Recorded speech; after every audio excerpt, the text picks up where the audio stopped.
क्या आपने कभी सोचा है हमारे कर्मों का हिसाब किताब आखिर कौन करता है?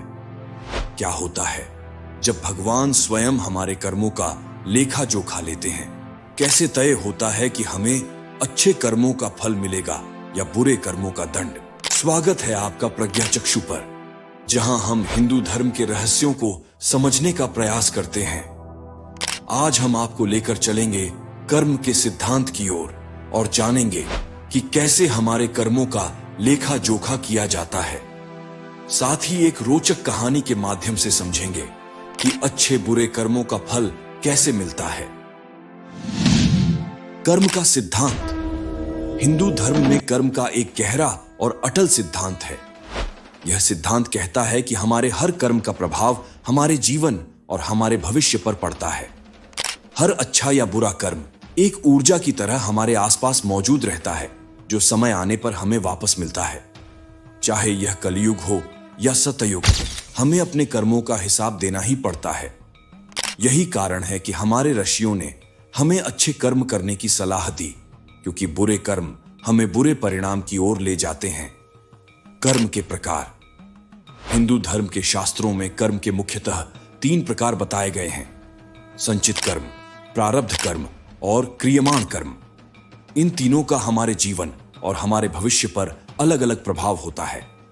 संचित कर्म, ये वे कर्म हैं जो हमने अपने पिछले जन्मों में किए हैं और जिनका परिणाम अभी तक नहीं मिला है। ये हमारे जीवन में संचित होकर उस समय का इंतजार करते हैं जब वे हमें प्रभावित करेंगे। प्रारब्ध कर्म। संचित कर्मों में से कुछ कर्म ऐसे होते हैं जो हमारे वर्तमान जन्म में फल देने के लिए चुन लिए जाते हैं। ये वे कर्म हैं जिनका परिणाम हमें इस जन्म में ही भुगतना पड़ता है, चाहे वह अच्छा हो या बुरा। क्रियमाण कर्म। ये वे कर्म हैं जो हम वर्तमान में कर रहे हैं। हमारे वर्तमान कर्म, चाहे अच्छे हों या बुरे, हमारे भविष्य को प्रभावित करते हैं और हमारे संचित कर्मों में जुड़ते जाते हैं। कर्म के इन 3 प्रकारों से यह सिद्ध होता है कि हमारे जीवन का हर पल, हर परिस्थिति और हमारे अनुभव सभी हमारे पिछले और वर्तमान कर्मों का परिणाम है। यही कारण है कि हमें अपने वर्तमान कर्मों को सोच समझकर करना चाहिए। आइए अब इस बात को एक छोटी सी कहानी के माध्यम से समझते हैं। यह कहानी है 2 व्यक्तियों की, जो मरने के बाद भगवान की अदालत में पहुंचते हैं और यहां उनके कर्मों का हिसाब होना था। भगवान ने चित्रगुप्त से कहा, मृत्यु लोक से इन दोनों के कर्मों के चौपड़े लेकर आओ। चित्रगुप्त चौपड़े लाए और तब शुरू हुआ इनके कर्मों का लेखा जोखा। पहला व्यक्ति पहले बेहद ईमानदार था। उसने जीवन में अच्छे कर्म किए थे और बड़ा भाग्य उसके नसीब में लिखा था। परंतु जीवन के एक महत्वपूर्ण मोड़ पर उसकी परीक्षा हुई। उस कठिनाई के समय उसने धीरज खो दिया और बेईमानी का रास्ता अपना लिया। भगवान ने देखा कि बेईमानी की वजह से उसका प्रारब्ध बदल चुका था। उसके लिए भाग्य में जो बड़ा पुरस्कार था, वो धीरे धीरे घटते घटते सिर्फ एक बटुए में 1000 रुपये जितना रह गया। भगवान भी इस नियम से बंधे थे और चाहकर भी उसे ज्यादा नहीं दे सकते थे। अब बारी आई दूसरे व्यक्ति की। वह पहले बेईमान था और उसकी बेईमानी की वजह से उसे कड़ी सजा मिलनी थी।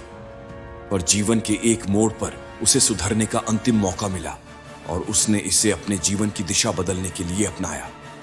उसने ईमानदारी का रास्ता चुना। भगवान ने देखा कि उसकी सजा भी उसके सुधरने की वजह से कम होती गई। पहले उसे भारी सजा मिलनी थी, लेकिन अब उसकी सजा सिर्फ एक कांटा चुभने जितनी ही रह गई। यह उसके बुरे कर्मों का बचा खुचा परिणाम था, परंतु उसकी ईमानदारी ने उसके जीवन को संवार दिया। इस कहानी से हमें यह सीखने को मिलता है कि हमारे कर्म ही हमारे भाग्य का निर्माण करते हैं। कर्म का सिद्धांत हर किसी पर लागू होता है, चाहे वो आम इंसान हो या फिर कोई देवता।